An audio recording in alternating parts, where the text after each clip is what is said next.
Pacietība, sapratne, līdzvērtīga attieksme. Šie ir atslēgas vārdi, par kuriem iestājas biedrība par cieņpilnu bērnību. Klaudija, Alise, Inte, Regīna un Elīna dalīsies ar zināšanām un pieredzi, un kopā ar jums mēģinās saskatīt pasauli bērnu acīm, lai mēs kā pieaugušie spētu labāk saprast, kas bērniem patiešām ir vajadzīgs. Un atceries, pastāv viedokļu daudzveidība. Šis raidieraksts nav pamācīts dzīvē ar bērnu, bet gan iedvesmas un pārdomu avots. Katrs bērns ir individuāla personība, un katra situācija var atšķirties. Tāpēc, ja māc šaubas, tad nekautrējies uzrunāt speciālistu. Raidieraksts par cieņpilnu bērnību. Labdien, mīļie klausītāji! Šodien jūs atkal klausāties podcastu par cieņpilnu bērnību. Un studijā šodien mēs esam 4. Es, Elīna, Alise, Klaudija un Inta. Šodien mēs turpināsim iepriekš iesākto tēmu par kustību attīstību.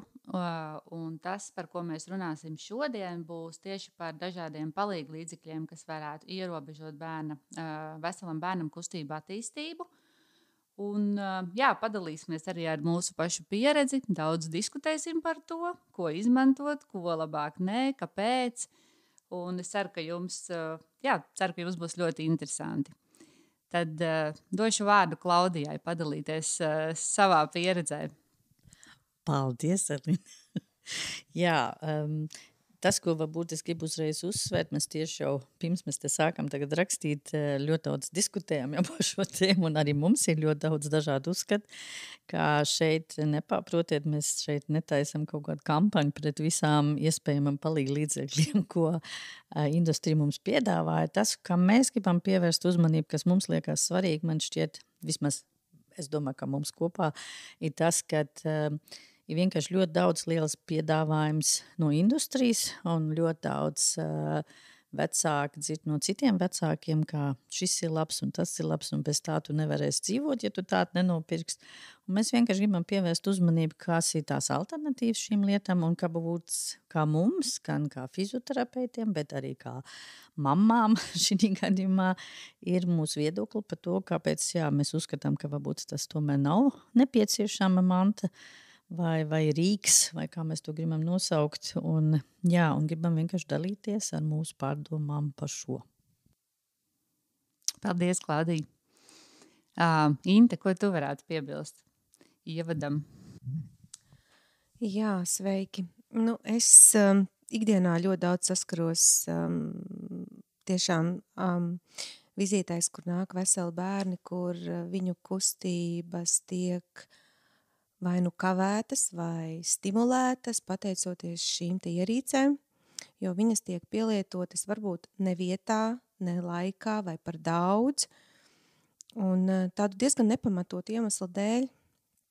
Un man varbūt tāds lūgums vecākiem, ja viņi jūt, ka viņi bez šīm ierīcēm palīgu līdzekļiem nevar iztikt, varbūt tās vērsties saulēcīgi pie speciālista, pie fizioterapeita vai pie kāda bērnu ārsta, un paskatīties, vai varbūt var palīdzēt izvērtēt tajā brīdī bērna fizisko attīstību. Speciālists varbūt var kaut ko pakoriģēt, pamainīt, varbūt tās vajag aiziet uz kādu nodarbību, un tad varbūt šī ierīce nebūs nepieciešama.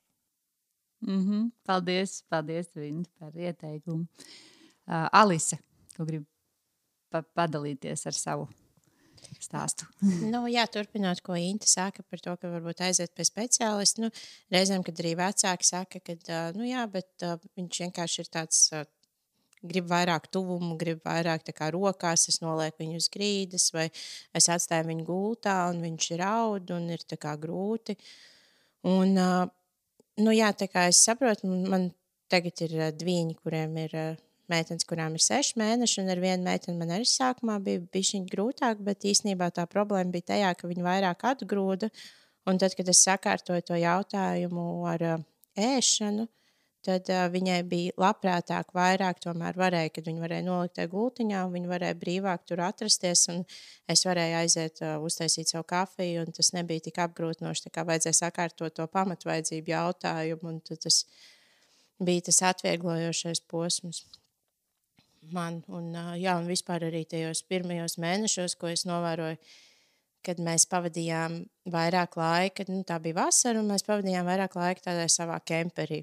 Un īstenībā man tā gulta ir tieši pie virtuves zonas, un tad arī, kad viņas bija visu laiku man bišķiņ tuvāk, bet tā kā uz tās savas gultas, uz tās virsmas, viņām bija ļoti mierīgi, kad mēs pārvācāmies uz Rīgu. Tā grīda tā kā ir vienkārši tālāk no manis, un tad tas arī kļuva par tādu tā kā bišku apgrūtinājumu. Bet sākumā, kad viņas bija diezgan tuvu man, kad es tur virtuvē gatavoju kaut ko vai darījos, tas īstenībā bija diezgan viegli, un viņām bija brīva, un man nebija tāda sajūta, ka man vajag kaut kur speciāli viņas, varbūt tās, nezinu, kādā ieli kādā rīkā, kur viņas būtu man tuvāk. Šis ir ļoti, ļoti, man liekas, būtiski piezīme tiešām, jo tas, ja mēs šeit atsaucamies uz slingiem un ergosomām, kas ir ļoti populāri mūsdienās, tad tiešām tas ir par to, ka tas bērns ir ļoti, ļoti tuvu, bet rekā tavā gadījumā izrādījās, ka pat nevajag slingu ergosomu, tieši tas tuvums, ka viņas vienkārši tevi redzēja, tu biji fiziski viņām tuvu, bet ne tik ļoti ķermeniski arī pat tajā mirklī. Jā, un tāpēc es gribēju tieši piebilst arī, teiksim, labi, Alisa bija kemperīts tādā brīdī, jā, bet, piemēram, mājas apstākļos tas varētu būt tās pats ratu kulbs, jā, vai tie paši rati, jā, kas ir arī augstāk nekā grīda, teiksim tā, un bērns ir, gan es viņu var labāk redzēt, gan arī bērni neredz mums tādā vecumā, tādā attālumā, bet viņas var sajust, es gribēju teikt vairāk.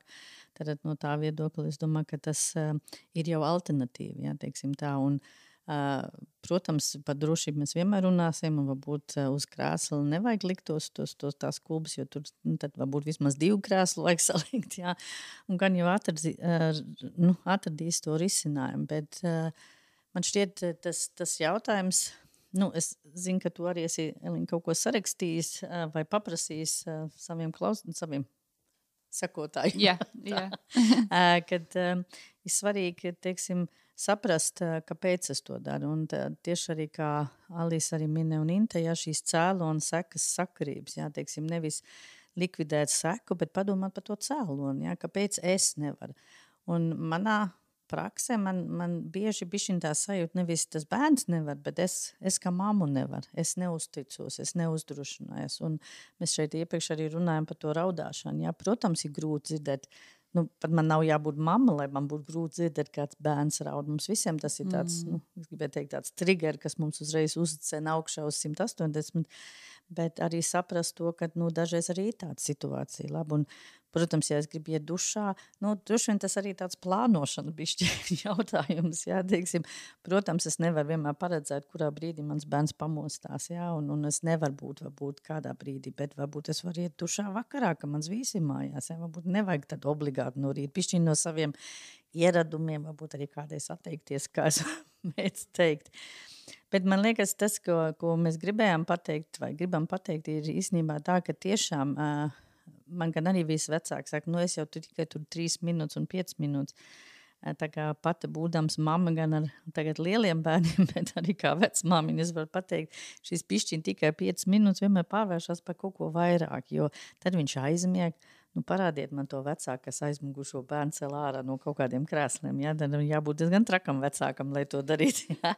Un tad sākās. Un, protams, ir bērni, ko mēs varbūt kā speciālisti varbūt redzēt, ka tur varbūt nav līdz galam tur pavisam labi.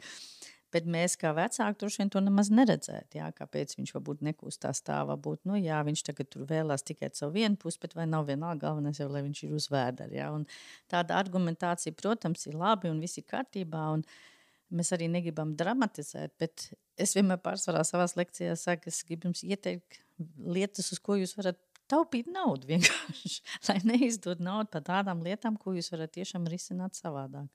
Un tas ir daudzošinīs palīg līdzekļos. Un es domāju, varbūt mēs varam arī konkrētāk pateikt, ko tad ir tā problēma, kāpēc, piemēram, tāds šūpulkrēsls vai kā mēs viņu mēdzam saukt par bounceriem, un kāpēc tad viņi nav tik ieteicams. Jā, vispopulārākais laikam ir šis te bouncers vai šūpulkrēsls vai krēsliņš, kurš kustās. Tas, manuprāt, ir vissliktākais variants, kur pirmkārt ir šī mīkstā muguriņa, kur bērns tiek likts jau no agrīna vecuma, nezinu, man liekas, no 2, varbūt pat agrāk mēneši. un kas, manuprāt, nav piemērots. Un vēlākā vecumā, kur viņam vajag šīs brīvās kustības 5-6 mēnešos, kur viņš grib visu laiku kustēties, griezties, jā, viņš varbūt vēl nevaļās uz vēdera, bet arī uz muguras viņam ir jāveic plašas kustības ar rokām, lai viņš varētu pēc tam skaisti apvelties uz vēdera. Savukārt tajā krēsliņā ar apaļu muguru, savilktiem pleciem uz priekšu, kur rokas joprojām viņam ir uz iekšu rotētas, un tad mēs gribam viņu likt uz vēdera, mēs viņu noliekam uz vēdera, bet viņam nepatīk uz tā vēdera, viņš pats vēl vēlties nemāk, un tad sanāk tāds nesaprotams aburtais loks, kad mēs gribam, lai tas bērns jau ir uz grīdas, viņam ir 6 mēneši, bet viņš negrib uz grīdas, viņš nemāk vēlties uz vēdera, viņam nepatīk. Un krēsliņā īsti viņš vairs nesēž, kaut gan tos 1 mēnešus viņš smuki tur sēdēja. Nu jā, un tad var redzēt diezgan daudz tādas attīstības problēmas, nu šādam te veselam bērnam. Tas tā. Būtībā tas, kas man liekas tiešām, ka paralēli, tātad jādomā arī par to, vai tas mazulis tiek iepazīstināts ar to grīdas virsmu, ar to, kur viņš varētu tā kā dzīvot. To es tā kā arī īstenībā saklausīju, kad viens ir tas, ka jā, mēs liekam tajos bounceros, bet vismaz, lai paralēli tad iet tā iepazīstināšana ar to grīdu, ar to cieto virsmu, kur viņš var izpausties. Jo mēs zinām, ka var īstenībā likt uz grīdas jau no diezgan agrīna vecuma jau.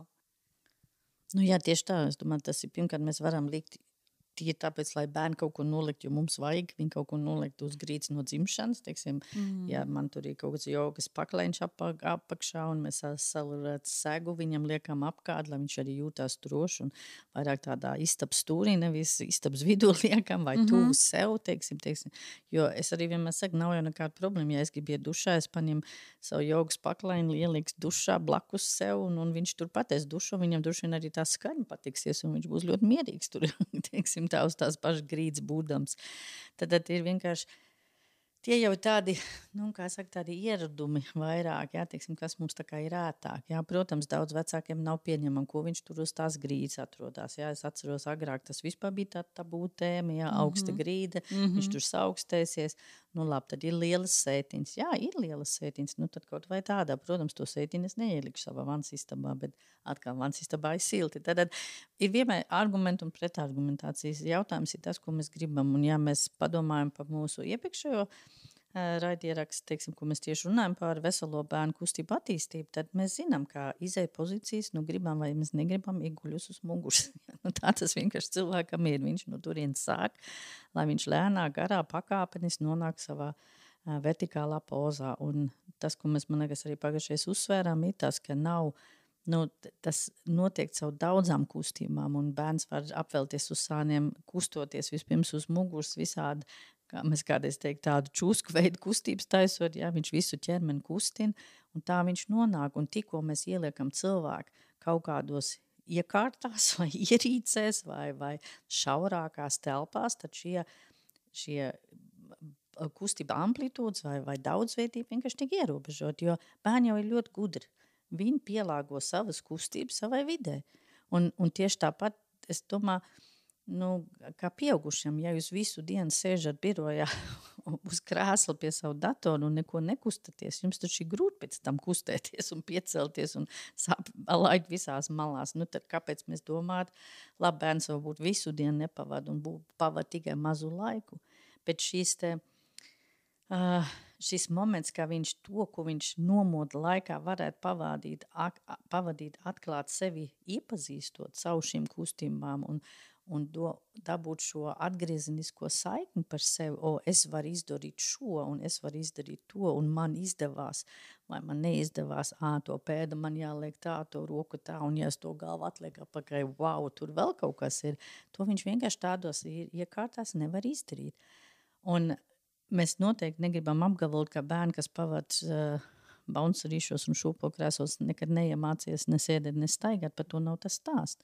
Bet tas, ka viņam kaut kas būs mazāk, tas gan, es domāju, to mēs gan varam apgalvot.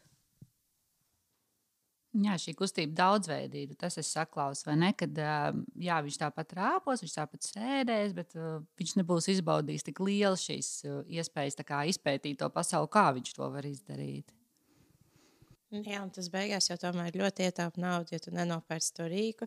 Un tādā veidā tu arī pēc tam tev nav jāiet pie miljonu speciālistiem un nav jāsaka, jā, bet viņš negrib, viņš nav uz vēdera, viņš tur nedara šito, un tad tur tās fizioterapijas vizītes un degviela un braukt un liekas stress un viss pārējais, un tas beigās tik satraucoši.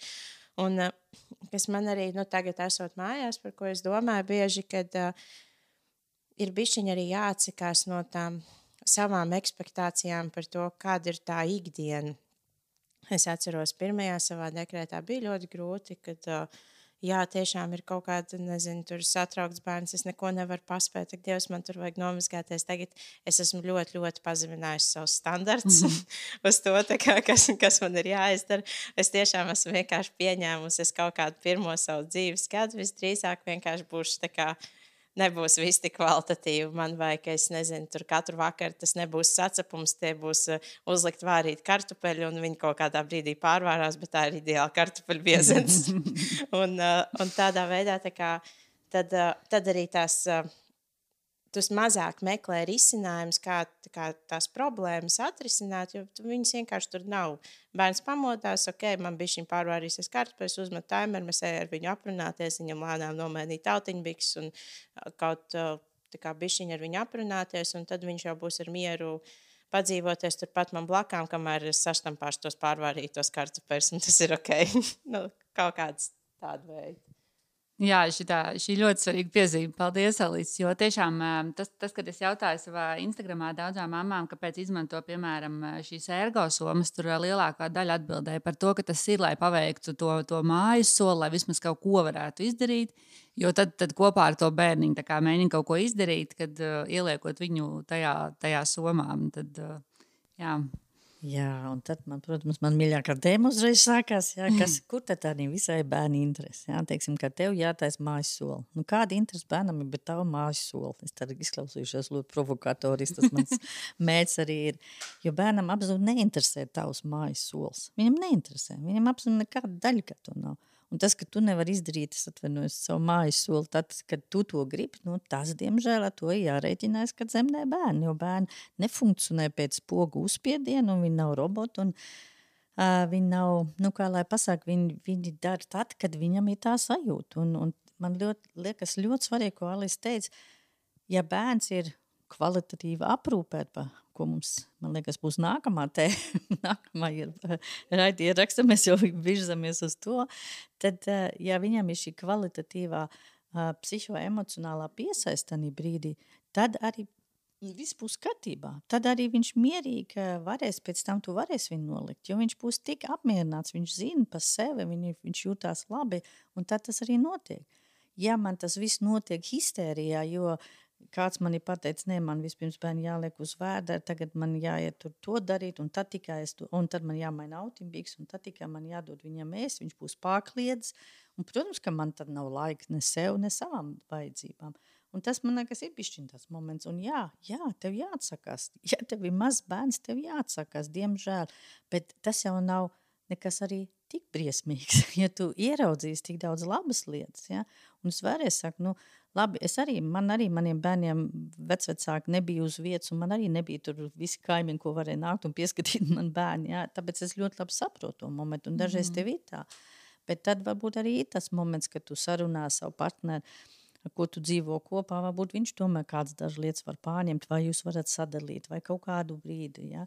Un tas jau ir tas moments, un dažreiz arī ir tās dienas, ka tu nemaz gādi sēdē savā dīvainā, vēl pidžāmā 7:00, bet 5:00 vakarā un pēcpusdienā. Arī tas var notikties.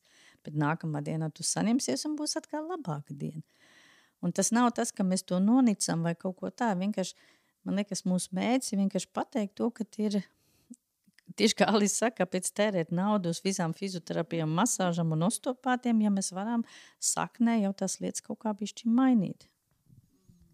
Un ļoti būtiski ir arī, ka es gribu teikt, ka tas nav par to, ka tev tagad ir riktīgi jāupurējās, un tu vispār nevelc sev laiku, un tu visu laikā tikko sāk raudāt, tu visu met nost pie malas un skrien, jo tas ir arī ok, ka tu pasaki, jā, es tūlītās, es pabeigšu uzkrāsot savu otru skropstu, un es tev paņemšu opā, bet, jā, tiešām vairāk tā doma bija par to, ka tu mēģini samazināt tās savas gaidas pret to, kāda būs tā sava ikdiena, un ka tas ir normāli, kad pirmajā gadā tev nebūs atpakaļ slēdz augums, ka tu baro vēl pati bērniņu un tev nav laiks 40 minūtes katru dienu treniņam. Tas ir tā kā normāli, ka tā var tā gadīties. Jā, un man ļoti gribās pateikt to, ka pirmās 6 nedēļas, manuprāt, kad bērniņš piedzimst, ir tieši tas laiks, kad ir jāvelta tikai bērnam. Un tad tas režīms sakārtosies. Es arī kā 3 bērnu mamma, kurai nav bijušas auklītes, vecmāmiņas, vīrs visu laiku strādājis, bija viena pat mājās, gan ar 1. bērnu, gan ar 3. bērnu. Ar 3. protams, bija grūtāk, ja, bet var sakārtot ikdienu, ja tu tās pirmās nedēļas velti tikai bērnam un pakārtojies mazliet viņam, un tad tu saproti viņu.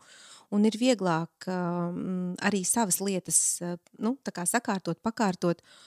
Un man arī ir bijuši ar 2. bērnu, man ir bijuši šūpulīši un viss kaut kas, bet es nekad viņu tur neesmu likusi apzināti uz ilgu laiku, bet tiešām kaut kādās ekstrēmās situācijās, kad nevar, man tagad ir jāpabeidz tā zupa vārīt vai tur 2. bērnam tur mācībās jāpalīdz.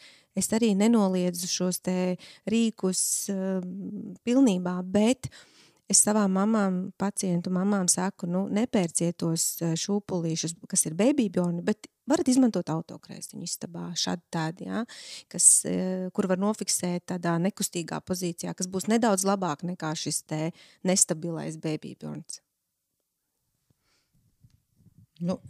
Jā, es tev no vienas puses piekrītu, bet no otras puses tur šodien teikt nē, jo es arī uzskatu, teiksim, jautājums ir... vai tiešām es nevaru tad atrast kaut ko citu iespēju vēl, kur viņu ielikt vai nolikt. Ja? Mēs jau runājam, te iepriekš mazākos bērnus noteikti varētu ratos likt, un to lielāko bērnu tad tiešām uz grīdas.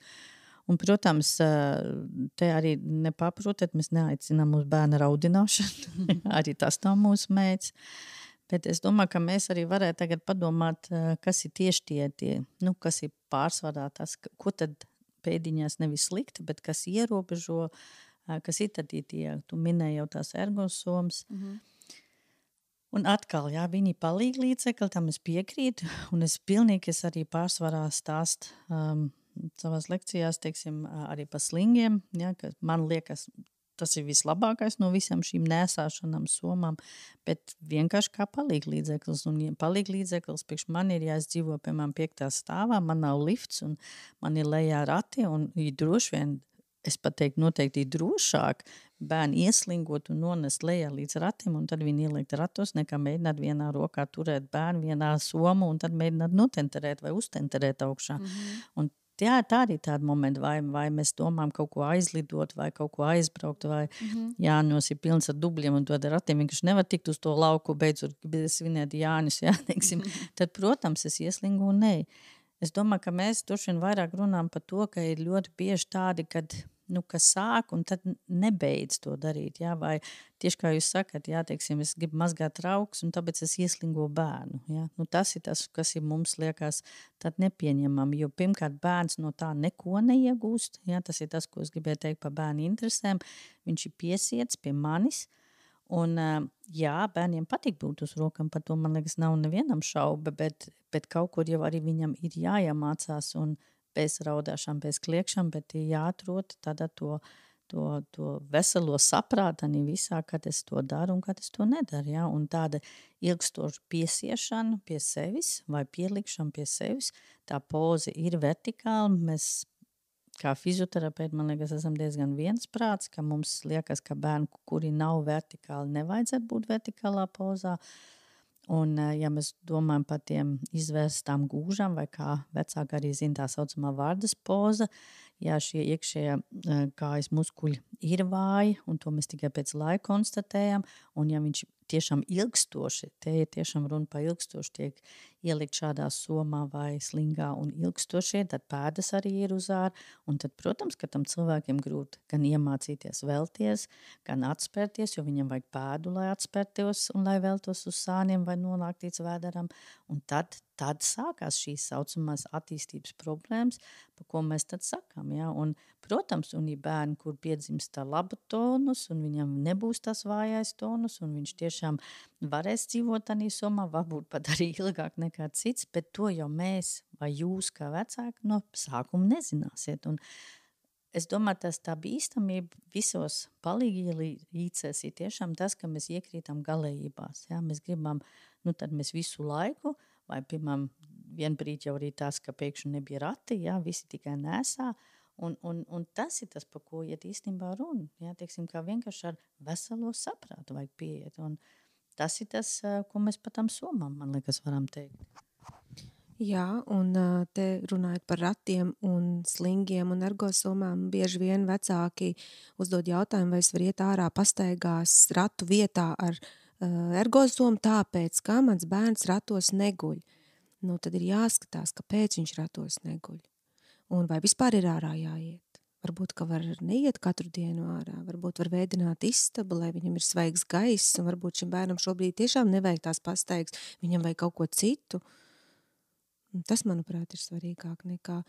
Jā, un runājot par ilgstošu atrašanos arī slingā, bet ilgstošu dienā man bija paciente, kurā 10 mēnešu vecumā viņai bija ļoti liels hipotonus gūžās, viņa bija totālā, var teikt, špagatā man sēdēja, viņa nevarēja celīšu savākt, viņa nevarēja nostāties 4 apus, pēc tam viņa ļoti vēl sāk staigāt, protams, ar šīm uz āru izvērstām pēdām bija ļoti liels problēmas, pilnīgi veselam bērnam, jo ļoti ilgstoši bija slingā iesiet.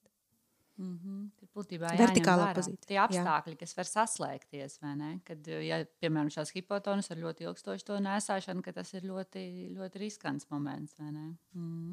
Jā, un par fiksētām gūžām nemaz neaizmirstot, jā, vai, piemēram, kāpēc bērni vecāki arī bija saka, mans bērns nerāpo, vai viņš pārvietos sēžot uz dupšu un vienkārši šļūts. Tas ir biežas sekas no kaut kā, ko mēs esam tātad izmantojuši ātrāk no šīm te saucamām palīglīdzekļiem, ne tikai tagad somas, jā, bet arī, jā, teiksim tā. Un, protams, tas, un ja mēs ejam tālāk, tad nākamais mums bija...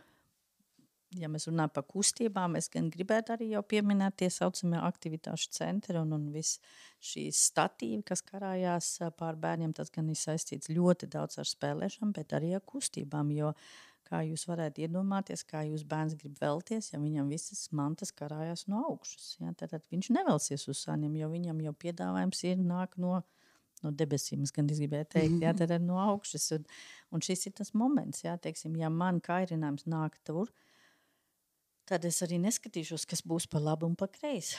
Protams, tur ir pretargumentācija no vecākiem, jā, bet tur jau sānos arī kaut kas ir, jā, bet tas viss redzamākais ir pa vidam. Un mēs zinām, mēnešu vecumā bērns spēj noturēt galvu pa vidam, tad viņš, ko viņš redz to. Un tas atkal arī atņem motivāciju, jā, teiksim, mēs vēlāk brīnamies, vai tad nāk, jā, bērns nespēlējās, bērns pārsvarā atrodas uz muguras, neko vairāk nedara. Un tas ir tas, viņš ir pieradis, kā es saku, pie šiem piemiem televizoriem vai datoriem, vai vienalga, kā mēs gribam to šodien nosaukt. Ja? Viņam ir piedāvājums, nepārtrauktais piedāvājums, viņš atteikties nevar, labākā gadījumā viņš var pagriezt galvu vai sākt raudāt, bet visu laiku viņš atver acis un karājās kaut kas. Tas arī viss gultām ir. Ja? Tas visu nedod bērnam iespēju pārvietoties un mēģināt savus kustības izprast, ja? Teiksim, kas viņam tik svarīgi. Un man liekas, tas, ko mēs arī minējām pagājušajā, tas kustības jau nav tikai pārvietošanās, vai kustības nav tikai nonākt beidzot vertikālā pozā, bet arī tas, ko es iemācos no tā, kā es pati kustos, ir šīs personības, pašpietiekamīgs, pašaktivitāte un vispārējais, ja? Kas jau arī ļoti svarīgi, un to es nobremzēju ar šādām iekārtām, teiksim tā. Bieži par to negulēšanu ratos esmu arī pamanījusi, ka, jā, tu tā kā, tā kā saka bērni, tu viņu ieliec tais ratos, viņš sāk raudāt un viņš negrib gulēt ratos. bet tam arī alternatīva varbūt par to, ka tu iepriekš stāsti, kad būs jāiet, kad tu iesi ārā, jūs iesiet ar ratiem, viņš gulēs tagad ratos, tu vari parādīt tos ratus, tu lēnām viņu ieliec, un tā pārēja, kad notiek tāda ilgstošāka, īstenībā tam bērnam var redzēt, kad ir foršāk atrasties tais ratos, jo tā reizēm tā raudāšana ir vienkārši no tāda šoka. Es biju mammai rokās un pēkšņi es esmu šeit vienkārši. Tā kā, kāpēc? Protams, jā. Es arī ļoti labi atceros, ka ka pirmos 3 mēnešus pat laikam man meitiņa nevarēja ārā īsti iziet. Viņai tas bija uz ļoti, ļoti īsu laiciņu. Pareizi sakot, varēja iziet, bet tās bija dažkārt 10-15 minūtes. Un jā, viņi sāka raudāt. Mēs nācām mājās. Nākamajā dienā vai pēc pāris dienām atkal pamēģinājām.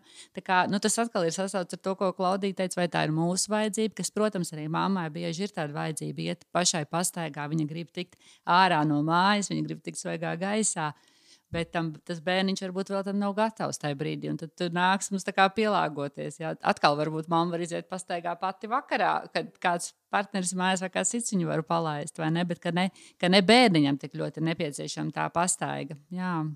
Un tad es arī runāju par pastaigām, vai respektīvi par ratiem. Es jau pārsvarā saku, paskatieties, kas varētu būt tas iemesls, kāpēc bērnam nepatīk rati. Ja? Visbiežāk ir jautājums par apģērbu. Ja, sāksim ar to. Jā, teiksim, pa laimi ir izveidot ļoti daudz labas lietas tagad, lai mēs netaisam reklāmas, kur bērni var ielikt iekšā pa savās ikdienas drēbes, tikai aizvērt ciet un ir silti. Jā, teiksim. Bet, protams, ja jūs bērnam uzvilksiet vienu adīto kārtu, plus vēl ielieksiet kombinzonā, ko viņš vispār vairs nevar kustēties, nediez vai jūs būtu ar mieru tādā stīvā pozīcijā gulēt, jo, kā mēs jau vēl atceramies, cilvēks guļ, arī guļot kustās, un arī nomotā viņš noteikti kustās, bērns atver acis un kustās. Tad, protams, kā viņam ir, es atvainos pie izteidzienas, riepsies, ja, teiksim, kaut kādā kombinzonā gulēt, ka viņš nevar pakustēties. Ja, sāksim ar to. Tad pārsvarā ir daudz pakarst, jo mēs zinām, ka ratos ir ļoti slikta gaisa cirkulācija, un ja netais vaļā un vai vispār nav tam bērnam tā saucamās ventilācijas lūkas, tad viņam vienkārši tur nav gaisa. Vienkārši acīm redzam nav gaisa. Un tad ir vienkārši arī jāpadomā par to. Vēl par pozu. Ja bērns ir radis tikai gulēt uz sāniem un ratos viņam jāguļ uz muguras, tad kāpēc, lai viņš būtu priecīgs? Ja, tad ir vienkārši ir ļoti daudz mums kā pieaugušiem tāda pieņēmumu, vai mēs izdarām tā, mums liekas loģiski bērnu ratos nolikt uz muguras. Man liekas ļoti ret kāds iedomājās ratos bērns nolikt uz sāniem. Bet ja tas ir tas risinājums, tad kāpēc ne? Ja? Un par to pārtuntuļošanu ratos, tas tiešām ir viens ļoti būtisks, man liekas, jautājums arī, par ko vajag aizdomāties. Es zinu, gan arī tiešām bērni ar šiem līdzsvaru sajūtām, kuram ļoti nepatīk, jo tur kratās tanīs ratos, un viņam nepatīk tas. Un tam bērnam varbūt maz nevajag pastaigi, viņam vajag vienkārši ratos viņu izlikt ārā. Ja, teiksim, uz balkonas vai dārzā, ja tāda iespēja pastāv. Ja. Tad arī tas vēl ir svarīgi. Tad mēs varam kādreiz bišķi iedziļināties, nevis teikt, viss manam bērnam nepatīk rati, tas tāpat kā gultā. Manam bērnam nepatīk gulēt gultā, tāpēc viņš gul pie manis. Tāpēc, ka es vienreiz esmu izmēģinājis. Tad mēģinām bišķiņ risināt, ko es vēl. Mēs taču pie sevi arī risinām. Ja mums vajag, tad mēs mēģinām atrisināt, kā mēs to varam darīt savādāk, lai mums tas patikt. Ja? Un tā vajadzētu arī pieiet pie bērnu. Jā, turpinot par ratiem, ir tā, ka ļoti bieži mēs redzam, droši vien jūs arī, ka lielveikalos mammas iet ar autokrēstiņiem un staigā stundām ilgi autokrēstiņos kulbas vietā, jo nav vērti pārlikt vai kādu citu iemeslu pēc, es nezinu, bet tas, piemēram, jā. Manuprāt, tas ir, tas ir briesmīgi. Manā skatījumā ar maziem tiešām jaundzimušiem mēnesīti, 2 un pat arī 3 mēnešu vecumā staigāt pa lielveikalu ar autosēdeklīti. Vispār, manuprāt, nevajadzētu tik ilgi staigāt, bet tad vismaz pārlieciet kulbā. Viņš arī būs nosaktāks, viņš būs aizvērta tas jumtiņš ir nolaists un apsakts, un viņam nebūs tas apgaismojums un troksnis. Tomēr kulbā ir mazliet klusāk nekā autokrēsiņā. Man šķiet, ka tā tendence ir pārāk pārspīlēta. Un jaunās mammas ļoti grib staigāt, būt sabiedrībā, un tas manuprāt, ļoti kaitē mazulīšiem. Un nākamais tā pārēja no kulbas uz sēžamo daļu, kad bieži vien notiek pāragri, bērns nav gatavs, viņš nemāk apsēsties. Viņš varbūt māk nosēdēt, bet viņš nemāk apsēsties. Un vēl mazākus arī liek sēžamajā daļā, diezgan vertikāli, un tad viņi netiek pat piesprādzēti. Viņi tur sašļūk uz sāniņu, uz priekšu, un tad viņš aizmieg, un viņš nabaks tur ir kaut kādā nesaprotamā pozā, tur nogulējis tagad stundu, pusotru. Jā, tas ļoti ietekmē pēc tam arī viņa pašsajūtu. Un arī pēc tam tas bērns nav gatavs iespējams ne uz grīdas spēlēties vai ēst, vai, atkal viņš pieprasa uzmanību, rokas, un atkal ir tāds aburtais loks, jā, ka viņš nav izgulējies atbilstoši uz muguras brīvi, izkustējies, atpūtinājis savu ķermeni, un līdz ar to arī viņš pēc tam nevar darboties. Jā, es domāju, es zinu vienkārši to pretargumentāciju tam, kāpēc es lieku sēžamos ratos, jo man daudz vecāki arī šo jautāju, viņš vairs neguļa ratos, bērns vairs neguļa ratos, tagad ir iet ārā, un, protams, pēdiņās viņam ir garlaicīgi. Protams, tad es parasti saku, tad atveriet kulbu vaļā, lai viņam nebūtu garlaicīgi, lai viņš kaut ko var redzēt. Protams, 7 mēnešos es saku, jā, noteikti var likt arī sporta ratos, ja sporta rati ir noliekam vai gandrīz pavisam taisni, vai tādīs atbilstos uz 45 grādos, bet noteikti ne vairāk, jā, sēdošo pozā, bērni tiek noliekt tikai un vienīgi tad, kad viņš jau pats māk apsēsties, jā, un tas noteikti nebūs tik agrīnā vecumā. Un tāpēc tad arī, ja jūs pērkat ratus, jā, vajag par to aizdomāties, jā, un kā jau Inta pateica, jā, tas, ja mēs runājam par autosēdeklīšiem, jā, autosēdeklīši ir domāts vienīgi un tikai auto, jā, tāpēc viņš saucās autosēdeklīši vai mašīnas sēdeklīši, viņš nav ratu sēdeklīts, jā, viņš ir tiešām mašīnas sēdeklis, un tas mans aicinājums, es gan teiktu, ka mums Latvijā ir salīdzinoši labi nekā, ko es redzu pārsvarā ārzemēs, kur vēl vairāk ar šiem autosēdekļiem staigā nekā pie mums. Es tiešām iesaku to sēdekli atstāt mašīnā. Viņi vienkārši pieņemt kā iekārta, kas ir domāts mašīnai, nevis ārpus mašīnai. Un, protams, arī šeit ir 1001 pretargumentācija, kā mums tad šī speciālitātes sēdeklis, ko es varu uztaisīt guļošā pozīcijā. Un tad mēs atgriežamies pie tiem pašiem bounceriem un sēdeklīšiem, šūpolkrēsliem, kā mēs viņu saucam, kur mēs jau iepriekš runājam, ka tie nav labi, tāpēc, ka bērns nevar izdzīvot savas dabiskās fizioloģiskās kustības, jā, jo viņš ir vienkārši ielikts tādā pozīcijā.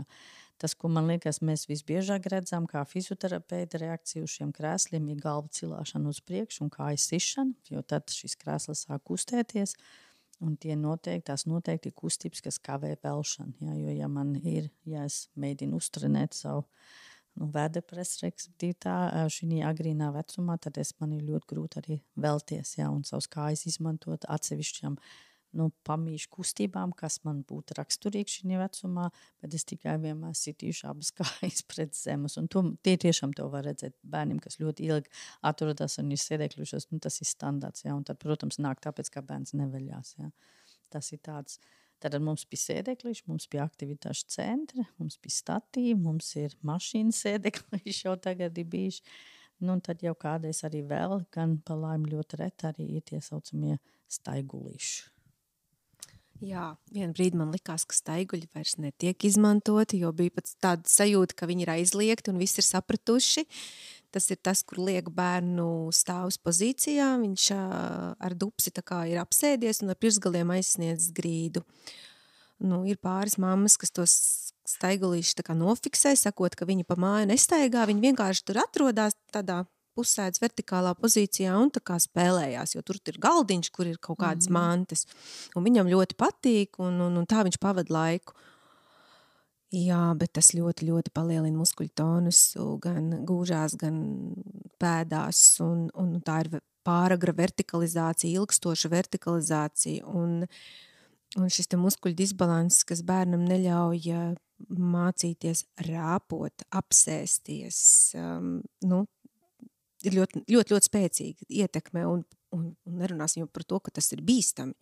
Tas patiešām ir bīstami. Bērns var apgāsties šajos te staiguļos. Nu jā, šajos staigļos atkal tā ir būtībā tā piespiedu poza, kurā viņš tiek ielikts. Viņš to pozu nevar ieņemt dabiski šobrīd vēl. Uz staigli varētu likt, ka viņš tiešām jau dabiski, nezinu, staigāt, sēdēt, visu darīt, bet tad jau to vairs neizmanto. Tas vairs nav aktuāli. Jā, un bērns arī sāks protestēt, ja tu viņu liksi. Protams. Tad viņš jau māk pārvietoties pats. Intereses jau būs, vai ne? Jā, nu redz, tā ir bērna ierobežošana. Te mēs šodien runājam par kustībām, bet tā ir jebkura veida ierobežošana. Nu jā, mēs runājam par to, kas ierobežo, jā, kas tās kustības var ierobežot, un staigulīši ir izteikti tādi, jā. Tad tomēr tie vēl ir, tur vēl redzi savā praksē, ka viņi vēl ir. Diemžēl, jā. Populāri. Bieži vien jau, man liekas, arī tiek izmantots, kad prasās to bērnu kaut ko nolikt, ir tad, kad tas posms, tas īsais brīdis, kad viņš ir iemācījies vēlties un vēl nevaļās atpakaļ uz muguras un sagurst, un tad tu palīdzi nokļūt atpakaļ uz muguras, un tad pēc tam bērns tā kā atkal ir uz vēdera, un viņš ir tā kā spārgurs, un tas, man liekas, ir tas brīdis, kad sāk izmantot. Jo, bet tad arī ir tāds, un tad tu sāc pierast pie tā, manuprāt, bet tas arī ir tāds īsts moments, ka tu varbūt tās arī, nezinu, tad varbūt tas ir atbilstošs brīdis, kad iet mainīt tautiņbiksas un pārģērbties un uzvilkt sausas drēbes, un tad viņš būs pietiekami atpūties uz tās muguras, un tad būs atkal varbūt gatavs nokļūt tajā pozīcijā uz vēdera. Bet tad atkal jautājums varbūt tas notikums, esot uz vēdera pārvēlēs, varbūt tas ir noticis arī pārāk agrīni, kas ir, viņš ir ticis veicināts tajā pozīcijā, un viņš ir arī bišķiņ iesprostojies tajā pozīcijā. Man pieredzi tā, ka pārsvarā jau ir, ja bērns noiet vai aiziet uz nākamo pozīciju, augstāko pozīciju, sevišķi tā jauna pozīcija, tad viņi to dara parasti tad, ka viņi jau ir īsti pirms finiša, ka viņi vairs negrib būt uz tās grīdas. Un, teiksim, ja bērns veļās apakaļ un sāk izrādīt savu protestu pret to, ko viņš tagad ir nonācis un pats nevar apvelties, tad nav risinājums viņu velt apakaļ uz muguras, bet tad risinājums viņu paņemt rokās. Tur nomierināt, parunāties, viņam vajag šo psihoemocionālo kontaktu atkal, un tad varbūt jūs vēl varēsiet nolikt viņu uz grīdu, bet varbūt arī nē. Un tā kā Alis teica, tad ir jāveic kaut ko citu. Varbūt viņš ir vienkārši nogurs. Jo šis jau arī bieži tas jautājums, cik ilgi tad viņš tur var dzīvot uz tās grīdas. Jums ir jāsaprot, ka 5 minūtes tādam cilvēkam ir mega daudz. 5 minūtes uz grīdas būt aktīvām. Pamēģināt paši, noguļoties blakus savam bērnam un mēģināt precīzi izpildīt tās kustības, ko viņš nu pat izpild. Un tad pasakiet man, vai jūs vispār tik ilgi varat izturēt. Jo tas ir grūti. Viņi tiešām veic ļoti daudz kustības, dažādus, un viņam mega daudz informācija, un tad mēs gribam, lai viņš stundu. Ja? Viņš nevar stundu to izdarīt. Mēs zinām, ka skolā liek uzsvaru uz 10 minūtes, bērns var koncentrēties. Tad, ko jūs gribat no maz zīdainis, lai viņš stundu koncentrējās? Tas viņam ir darbs, tā nav izklaide. Un tāpēc man liekas arī bišķiņ tas pārpratums ir par to. Viņš, protams, var vairākus reizes, un ir bērni, kas var 15 minūtes, 20 minūtes uz grīdu pavadīt, bet tie pārsvarā ir arī tie bērni, kas zina, kā ir atpūsties. Viņš tiešām vienā brīdī nekustās un skatās griestos un liekas, hups, kas noticies, jā, vai viss kārtībā. Viņš tiešām atpūšās, vai viņš noliek galvu uz sāniem un varbūt liek roku pie sejas vai bāž pirkstu mutē, un tā viņš atpūšās, un tad viņš žups aiziet un sāk no jauna. Un tas jau ir tas ideālākais variants. Ja? Citi bērni nemāk tā atpūsties, viņam vajag roka, lai atpūstos. Un tāds ir tās lietas, bet par staiguli es gribēju vēl pateikt arī, tas noteikti, es saku, ir viens no tiem rīkiem, ko es tiešām tāpat kā to šūpulu krēslu, ko vajadzētu vienkārši likumā izliekt. Un man liekas, kas ir svarīgi apzināties to, mēs šeit iepriekš par to runājam, ja mums šīs rīki nebūtu, mēs taču arī atrisinātu. Mēs arī izdomātu risinājumu, kā darīt, ja, kā savu ikdienu veidot. Labi, agrāk, manā laikā droši vien, ka man jāsāk droši vien, tur mēs dzīvojam šauros kaut kādos apeltīgi sētiņās, ja, kur tikai varēja iet uz augšu, tur pat nevarēja dažreiz pat apvelties, kas arī nebija labi. Ja. Mana un varbūt arī jaunāka paudze, tiem ir mega daudz problēmas ar mugurkaulu, doma, ka tas ļoti daudz ir saistīts ar šīm lietām, ka mēs tikam sēdināti, stādināti un visu pārējo. Protams, varbūt šī momentā tas tāpat, ja mēs vēlreiz atgriežamies par tām vertikālām pozām, kas jau arī staiguls ir, ka mēs pārāk ātri liekam kaut ko, bērns pat dažreiz pat nesēž, ka viņš vēl tiek jau ielikts. Kāpēc šīs vertikālās pozas tad nav labi, ja mēs nepareizi noslogojam gan mūsu mugurkaulu, gan mūsu dziļos muguras muskuļus, un to jau jūs no ārpuses neredzat. Jūs kā vecāki, mēs kā fizioterapeiti varbūt sākam pamanīt, bet jūs kā vecāki noteikti nemaz to neredzat, un liekas, tāpēc jau viss ir tik forši, un bērns smējās, viņš ir priecīgs. Protams, kā bērns smējās un ir priecīgs, jo viņš pielāgojas savā situācijā, ko tad, lai viņš savādāk dara, ja? Viņš jau nevar visu laiku tikai raudāt, ja?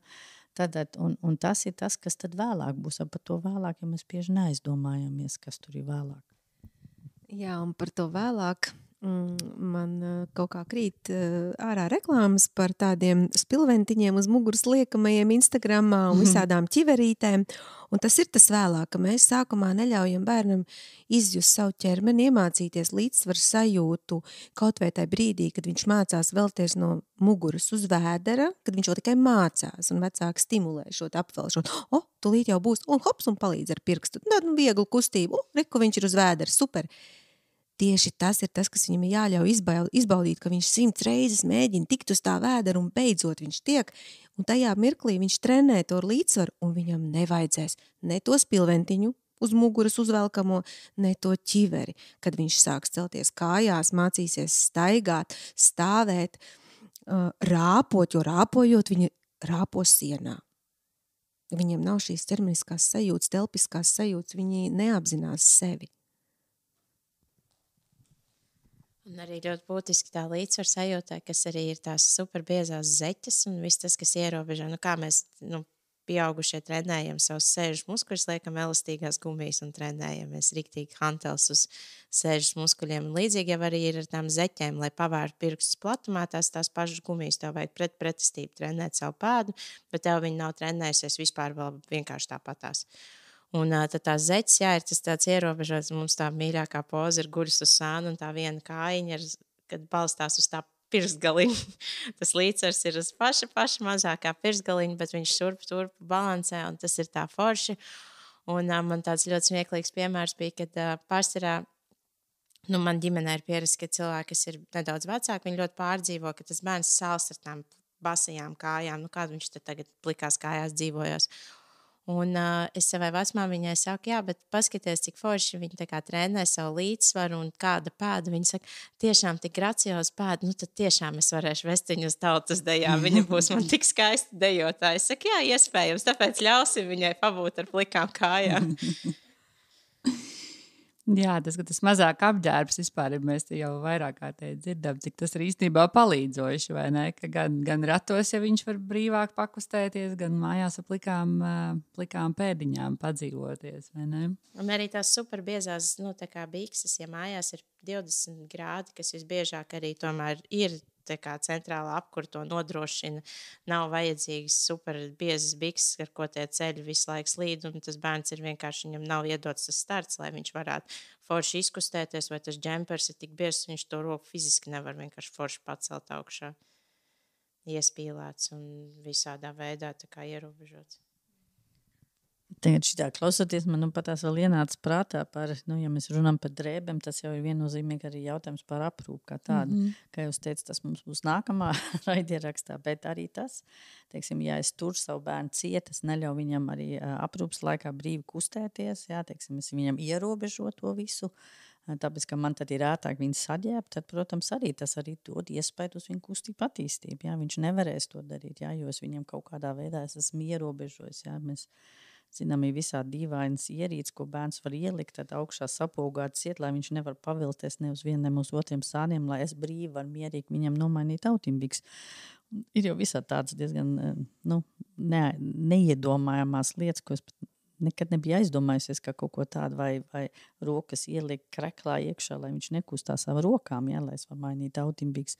Un arī tas iespaido bērnu kustības vai viņa, teiksim, visa aprūpa notiek uz kaut kādām mīkstām vietām, jā, teiksim, kur viņam daudz vairāk jāpretojas, kā veidojas arī tie tonus, un tonus atkal neļauj veikt ļoti daudz kustības arī, jā, teiksim, arī ierobežo kustību daudzveidību un kvalitāti un locītāvu izkustēšanu visādos virzienos.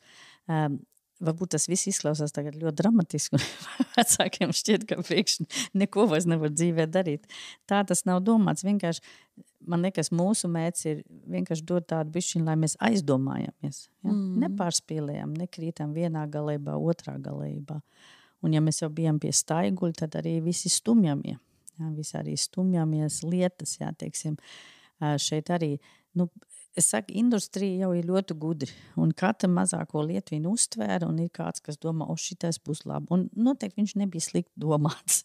Ja, arī stumjamais, kuriem ir miljonas funkcijas, ko pēc tam var pataisīt par tādu un par šādu rīku, un bērns tik vien bizo pakaļ savam stumjamājam uz pirkstgaliem, jo tas stumjamais daudz ātrāk skrien uz priekšu, nekā bērns pats var sekot viņam. Un tad mums ir tie pirkstgaļas staigātāji, ja, kur visi pēkšņi uztraucās. Ja jūs ļaut savam bērnam mājās stumdīt krēslas, tagad es taisīšu reklāmu, IKEA galdus, jo viņi tādu mazu foršu stumda, ja, tad viss būs kārtībā. Un bērni, jā, pirms viņi staigā brīvi, viņi stumj, tā viņi dara. Tas ir viena no viņa attīstības darbībām, ja, lai saprast savu spēku, lai saprast, viņiem tiešām patīk pārbaudīt, ko viņi var izdarīt. Ja, teiksim, tad tur varbūt nav tik daudz tā doma, kā viņš aizstum kaut ko prom arī, bet arī šis spēks, kas man ir, viņš sevi sajūt. Un ja tā mante ir stipra, ja, krēsls, galds, vienalga ko, ja, tad viņš arī sev labāk var sajust un viņš var dozēt tā kādu spēku, viņš kaut ko dara. Jā, te es pilnībā pievienojos par tiem stumjamajiem uz ritenīšiem. Runa ir par ritenīšiem. Tas pirmkārt ir bīstami. Tas tiešām, bērns nevar noturēties, viņam nav tik labs līdzsvars, un bieži vien tā ir, ka tie bērni arī jau pirms tam ir iespējams nedaudz veicināti gan stāvēšanā, gan sēdēšanā, un viņam nav šis te iekšējais līdzsvars. Jo bērns, kurš sevi sajūt, viņš pat neķersies klāt ne pie bumbas, kas ripo, viņš nemēģinās piecelties, viņš sapratīs, ka tā bumba ir nestabila, ne arī šis te braucamais, viņš mēģinās piecelties un sapratīs, ka tas ir nedroši. Jā.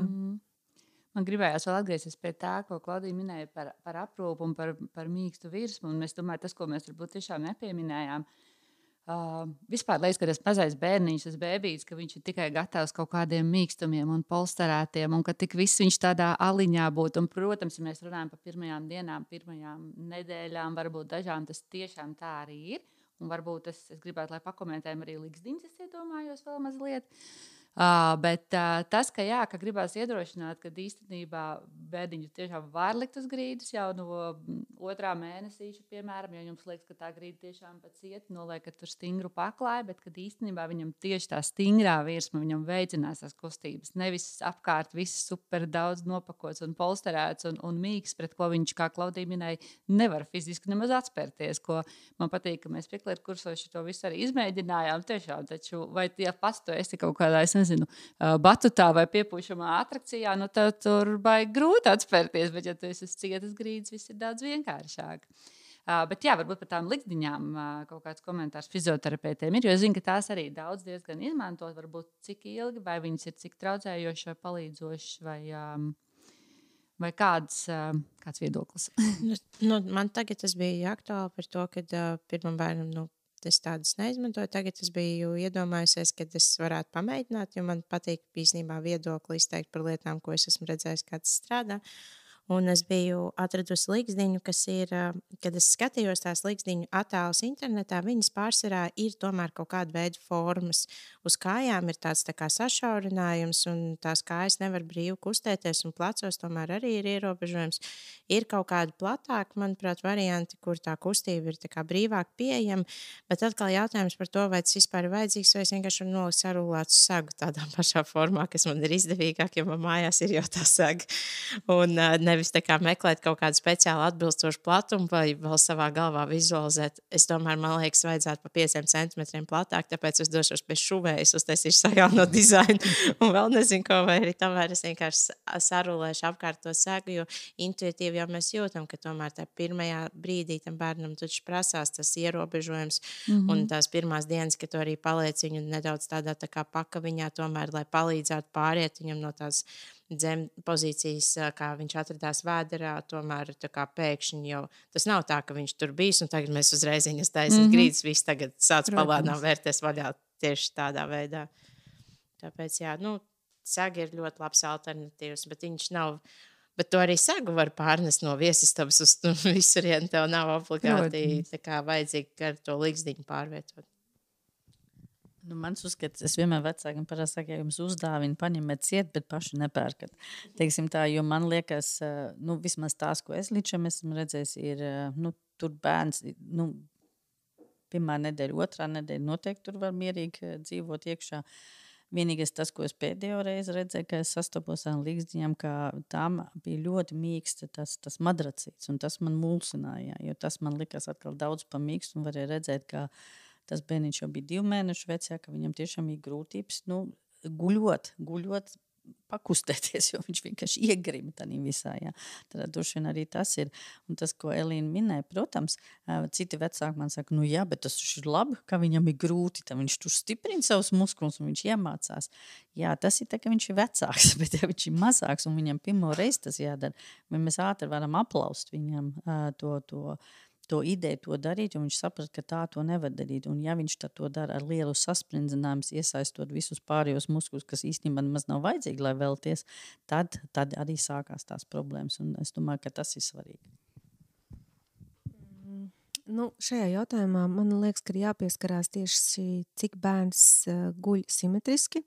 Ja mēs runājam par jaundzimušo, tad viennozīmīgi ir jāsaglabā embrija poza, tuvu tam, un tad lēnām viņš jāver vaļā, un kā jau Alisa teica, vienalga, vai tas ir pakaviņš, un šajā gadījumā visbiežāk tā ir sedziņas, autiņi, viss kaut kas, mēs viņu varam pozicionēt gan nedaudz uz sāna, gan tāpat guļus uz muguras, bet sekot līdzi, lai poza ir simetriska, jo ko es redzu savā praksē, ka bērni tiek likti vienkārši uz muguras, vienkārši tāpat gultiņā uz taisnu matracīšu diezgan agrīni, un tad ir šī te mīļākā pusīte, kas aiziet diezgan spēcīgā asimetrijā, vai arī viņi ilgstoši guļ šajos te bouncerīšos, bet nevis tie, kas ir kā, es nezinu, kā viņas pareizi sauc, tie, tāds tā kā līgsdiņas, kā jūs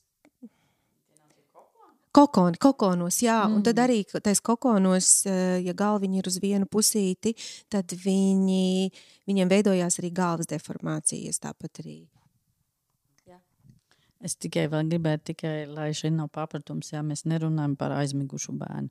Jā, teiksim, aizmigušam bērnam nekādas segas lūdzu neliekat iekšā viņa gultiņā, jo šeit, protams, ir tā problēma, ja bērns kustās, viņš var iebraukt ar degunu, un tā bīstamība ir liela. Jā, gultā viņš ir bez nekā. Jā, teiksim, es domāju, to es gribētu uzsvērt. Jā.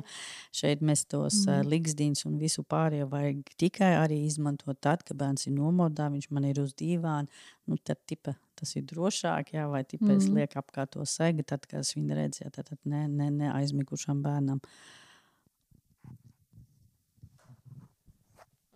Tāds arī tā kā, jau tādai pārējai varbūt tās par to nākotnes, jā, kad vispār arī tas stāsts, kāpēc viņš negrib atrasties uz tās grīdas vai piemēram, viņš pamodās un paēdis ir, nomainīja autiņbikses stundu, vēl kaut kas jādara, 5 minūtes padzīvojos, ko vēl 5 minūtes darīsim, tagad skatīsimies viens uz otru virsmu, tā ir tā nērtā sajūta, kas tad notiek, tad tu sāc tā kā it kā mazgāt traukus, tad tu gribi ielikt viņu kaut kur, tagad paskaties, kā es mazgāju traukus kaut ko, un tas ir atkal tās nākotnes tēmas par to, ka īstenībā, vai tu tās autiņbikses maini tās 4 minūtes cāk, ātri samainīt savus viss šis ir ķeksīts, vai tu tā kā tomēr to izvēlēts pasākumu uz ilglaicīgāk, un īstenībā jau tajās pirmajās nedēļās tu paspēji tikai nomainīt autiņbiks paēst, un viņš atkal dodas gulēt.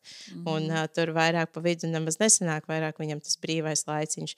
Tas sāk parādīties tikai daudz vēlāk, un tad tās ir attiecīgi tās 10, 15, 20 minūtes, un atkal jau vairs īstenībā nav laiks, ir jau jāiet atkal gulēt, jo jūs ēdāt 20, mainījāt autiņbiks tur 20 minūtes, un tāds kaut kādā veidā jau arī savācās, un par tām vai uz grīdas arī reizēm tas piedāvājums, kas viņam ir kaut kāds grabulis, kuram es nekad nesaprotu lietas, ko tur var darīt, kaut kur kaut ko aizvilkt, kaut ko pakratīt, kaut kur kaut kas paspīd, un īstenībā uznāk bez aizmat, sāk raudāt, neko nevar darīt, un tu ņem viņu apā, vai sāc no virtuves lecis piedāvāt, paņem šito dušlaku vai glabo paskaties, un tad beigās saprot, ka tam bērnam vajag patikt dušlaks kaut kādā brīdī. Un, jā, tas piedāvājums, tā spēlēšanās, vai viņam nav garlaicīgi. Un varbūt īstenībā jau tikai mums liekas, ka viņam ir garlaicīgi, bet viņš gribēja vienkārši 10 minūtes skatīties uz to galda kāju. Mēs tikai, pats viņš guļ uz grīdas un skatās vienkārši uz to galda kāju. Bet pamēģināt nogulēt uz grīdas un paskatīties uz galda kāju. Jūs zināt, cik interesanti ir skatīties uz galda kāju, cik viņi ir interesantās galda kājas.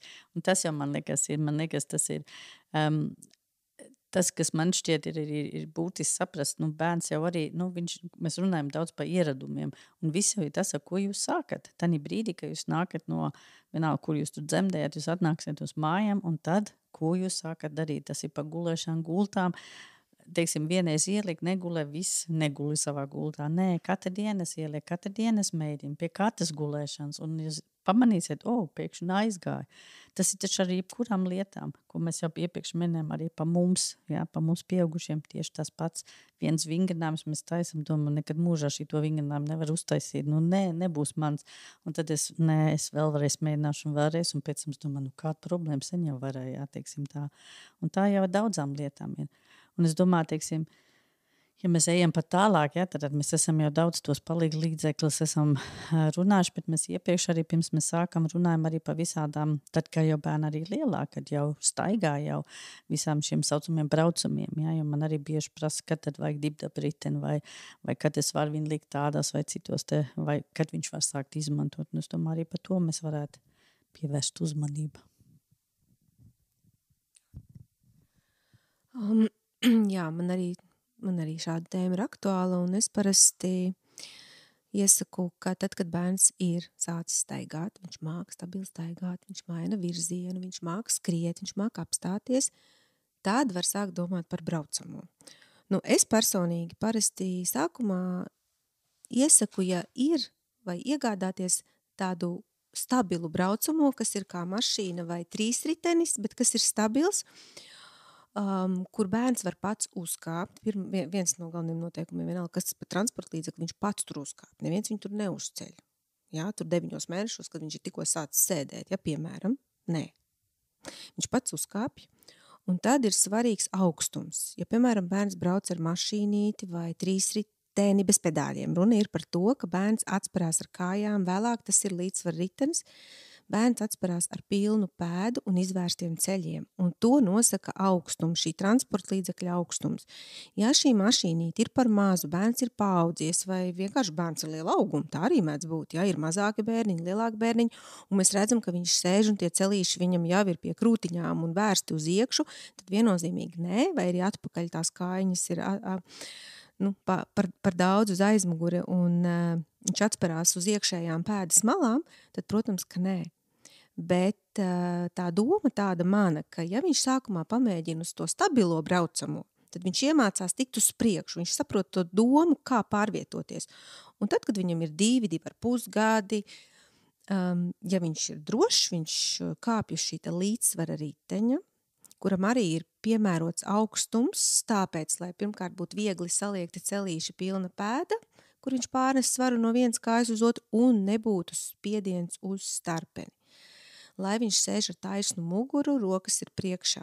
Ļoti bieži es redzu, ka šie te diptapi, koka varianti, kas ir mums ļoti populāri, viņi ir nepareizi ar to, ka bērniem ir atšauts dupsis un viņi sēž ar ļoti lielu spiedienu uz starpeni. Un šeit ir svarīgi gan meitenēm, gan zēniem. Tas jau ir par to, tieši par tām auguma atšķirībām, ka varbūt tas ir agrīni uzlikts un viņam vienkārši tas rāmis ir attiecīgi ir pārāk garš, un ja tas būtu vecāks bērniņš, tad tas spiediens nebūtu tik tā kā, nebūtu tāda veida. Jā, tas ir vienkārši tāds skatīšanās jautājums arī visu laiku par to, kāpēc tur bērns raud vai neatrodās vai to. Varbūt pirmā palīdzība nekad arī nav tā skraidīšana pie visiem speciālistiem pēc kārtas. Tā ir sava intuīcija, vienkārši apgulēs bērnam blakās, paskaties, uz ko viņš skatās, padomā ar viņu kopā skaidri, kas šodien tev noticis un kas varētu būt tā lieta. Un, jā, tā kā, ko es arī gribētu mudināt vecākus, varbūt tās mēģināt sākumā apstāties, vienkārši pabūt vairāk ar to savu bērnu, viņu pavērot, padomāt, un tāpēc arī ir šis raidījums par to, lai jūs iedvesmotu, kad risinājumi ir tik daudz un dažādi, kad atliek varbūt tās tā kā pabūt un pavariēt kaut kādas situācijas. Jā, paldies, Elīze. Šis tik labi iedarās epizodes noslēgumā, man liekas, tas, ko tu pateici, jo tieši tā mēs esam visi tik dažādi un bērni ir dažādi, un turklāt, man liekas, jāņem vērā tas, ka viņi visu laiku aug, un tā nemitīgā īstenībā tā tiešām tā mūsu pielāgošanās viņiem, tas vienkārši ir nebeidzams process, man liekas, ar to ir tā kā jāsāk pašiem ar sevi. Paldies, Alise, Klaudija un Inte par šodienas sarunām. Ar šo mēs arī šodien noslēgsim, un tad, nākošajā epizodē tiksimies runāt par aprūpi. Paldies jums arī, klausītāji! Atā!